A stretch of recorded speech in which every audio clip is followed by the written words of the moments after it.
না, প্রথমেই আসলে এটার কি বলবো, খুবই মানে আনফর্চুনেট বলবো না, কি ওয়ার্ড ইউজ করবো আমি জানি না, বাট আমরা ওখানে টসের পরে দেখলাম যে সুস্থ একটা মানুষ পড়ে গেলেন। তারপরে ওখানে সিপিআর দেওয়া হলো, পালসটা একবার এসেছিলো, তারপরে তো অ্যাম্বুলেন্সে যাওয়া হলো। বাট আসলে সবাইকেই আমাদের একদিন চলে যেতে হবে, বাট এতটুকু রিকোয়েস্ট করবো পুরা সবাইকে, দেশের মানুষকে তার জন্য দোয়া করবেন, এতটুকু বলতে পারি। খুবই ভালো মানুষ ছিলেন, অনেক লম্বা সময় কাজ করার সুযোগ হয়েছিল ওনার সাথে, প্লেয়ারদেরকে অনেক সাপোর্ট করতেন। এই তো এতটুকু রিকোয়েস্ট করবো যে সবাই ওনার জন্য দোয়া করবেন, এবং কারো কাছে যদি কোনো ভুল ত্রুটি হয়ে থাকে সেক্ষেত্রেও ওনাকে ক্ষমা করে দিবেন। আর ওনার ফ্যামিলির জন্য এটা অনেক কঠিন একটা ব্যাপার, বাট দূর থেকে হলেও ওনার ফ্যামিলির পাশে থাকার চেষ্টা করবেন। ম্যাচের কথাটা ঠিক আছে আর কি, মানে আপনারা প্রথম ম্যাচটা খুব ভালোভাবে মানে জিতলেন এবং আপনি নিজে সেঞ্চুরি করলেন, সেকেন্ড ম্যাচে এসে মানে একটু হাতে হারলেন আর কি। ওরা যদি ম্যাচের কথাটা বলতেন, মানে আপনাদের আজকে কোথায় ঘাটতিটা হয়েছে? না, আমার মনে হয় যদি পুরা ম্যাচটা দেখি, ব্যাটিংটা আমাদের খুব ভালো ব্যাটিং আমরা করতে পারিনি। উইকেটটা আজকে তুলনামূলকভাবে একটু কঠিন ছিল, বাট স্টিল আমরা মনে হয় আর একটু কিছু রান বোর্ডে করলে হয়তো ম্যাচটা ডিফারেন্ট হতে পারতো। আমি বলবো যে ব্যাটসম্যানরা সবাই চেষ্টা করেছে, সো ওই জায়গাটাতে যদি আর একটু বেটার ক্রিকেট খেলতে পারতাম, আমার মনে হয় যে তাহলে ম্যাচটা আর একটু ভালো হতে পারতো। আপনারা কখন জানতে পারলেন যে মারা গেছে? ম্যাচ চালানোর নিশ্চয়ই সেই সময় আপনারা আসলে ব্যাপারটা কিভাবে নিছেন, কতটুকু শক হয়েছে? আমি তখন ব্যাটিংয়ে ছিলাম, তখনই আমি জানতে পারি। সবাই তো মানে অবাক হওয়ারই বিষয়, কারণ আমরা কেউ আশাই করিনি যে এরকম কিছু একটা হবে। বাট এগেন এটা তো আসলে আমরা কেউ জানি না কে কখন চলে যাবেন, সো এটা সবাই আমরা অনেক অবাক হয়েছি। বাট আসলে এই জায়গায় তো এর বেশি কিছু করার নাই, দোয়া করা ছাড়া। অলরাউন্ড মানে আপনি এবার বিপিএল এর প্রথম, আমি যদি আসেন এসে যদি জিজ্ঞেস করেন, প্রথম ম্যাচটাতে একটা 100 করলেন, লাস্ট ইয়ার বিপিএলটা কাইন্ড অফ আপনার জন্য ঘুরে যাওয়ার মতন, মানে 5টা ম্যাচ খেলছিলেন, 56 রান, বেশিরভাগ ম্যাচই খেলেন না এবং আপনাকে দেখতাম যে প্রতিদিনই আপনি ওই স্টেডিয়ামে চক্কর কাটতেন এবং মানে অনেক দূরধ্বনি আসতো, অনেক কথা আসতো। সেইগুলো যখন কালকে সেঞ্চুরি করলেন, মানে ওটা কি মনে হচ্ছিল যে লাস্ট ইয়ার বিপিএল থেকে এখানে এই 1 বছরে আপনার টি-20 ক্রিকেটের জার্নিটা কেমন, বা এখন যখন সেঞ্চুরি করলেন আপনি কি আরেকটু কনফিডেন্ট ছিলেন টি-20 ক্রিকেট? গতকালকের 100টা আলহামদুলিল্লাহ, বাট ওটা অতীত হয়ে গিয়েছে। কত বছর দৌড়াইছি ফিটনেসের কারণে, ওটা দরকার ছিল, ওইটাও অতীত হয়ে গেছে। সো নতুন করে ব্যাটিং আবার শুরু করেছি এরকম কিছু না, প্রতিদিন চেষ্টা করি কিভাবে কন্ট্রিবিউট করতে পারি, কিভাবে আর একটু নিজের ব্যাটিংটা ইমপ্রুভ করতে পারি, ওটাই চেষ্টা থাকে। সো এখন চেষ্টা ওটাই থাকবে যে নেক্সট ম্যাচে আবার অপরচুনিটি আসলে কিভাবে আমি আবার ইম্প্যাক্ট রাখতে পারি।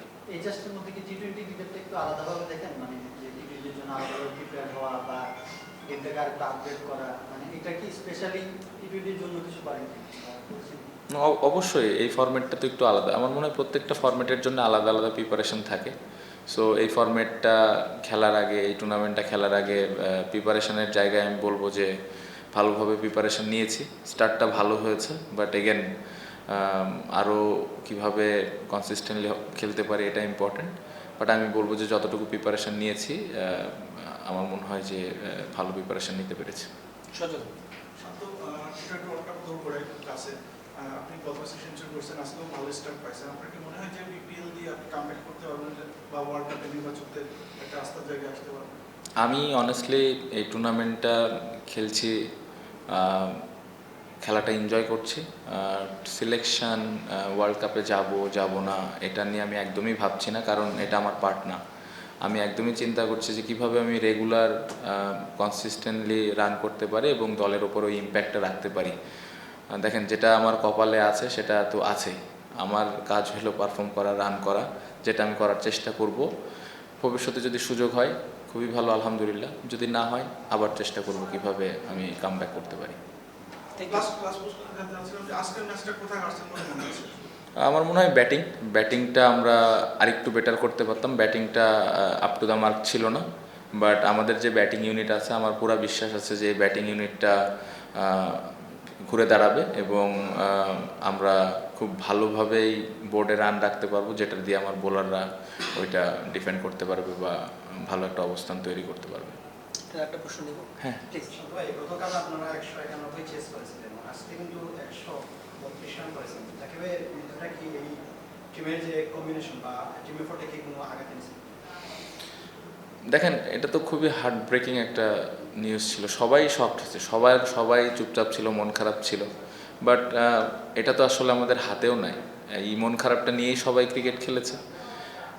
বাট এটা আমি আসলে এটা মাথায় নিয়ে আমি ক্রিকেট খেলেছি এটা আমি বলতে চাই না, কারণ প্রফেশনাল ক্রিকেট ওই জায়গাটাতে আমাদের ওই প্রফেশনালিজমটা মেনটেন করাটাও জরুরি ছিল। বাট আজকের দিনটা কঠিন ছিল, এতটুকু আমি বলতে পারি, প্রত্যেকটা ক্রিকেটারের জন্য আজকের দিনটা কঠিন ছিল। লাস্ট ওয়ান, জি স্যার। 2 ম্যাচে আমরা আকবর আলীকে দেখলাম না, মুশফিকুর রহিমের কারণে কি আসলে খেলতে পারলেন না? না, এমন কিছু না। আকবর অ্যাজ এ ফিল্ডার হিসাবে খেলেছে, যদি আপনি দেখেন। টিম কম্বিনেশনের কারণে এখনও পর্যন্ত খেলার সুযোগ তার হয়নি।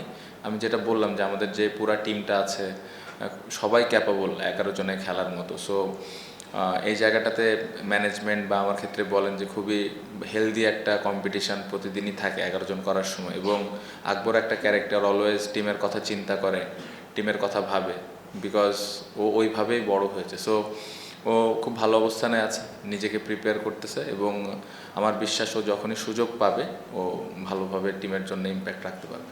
Thank you very much. Thank you.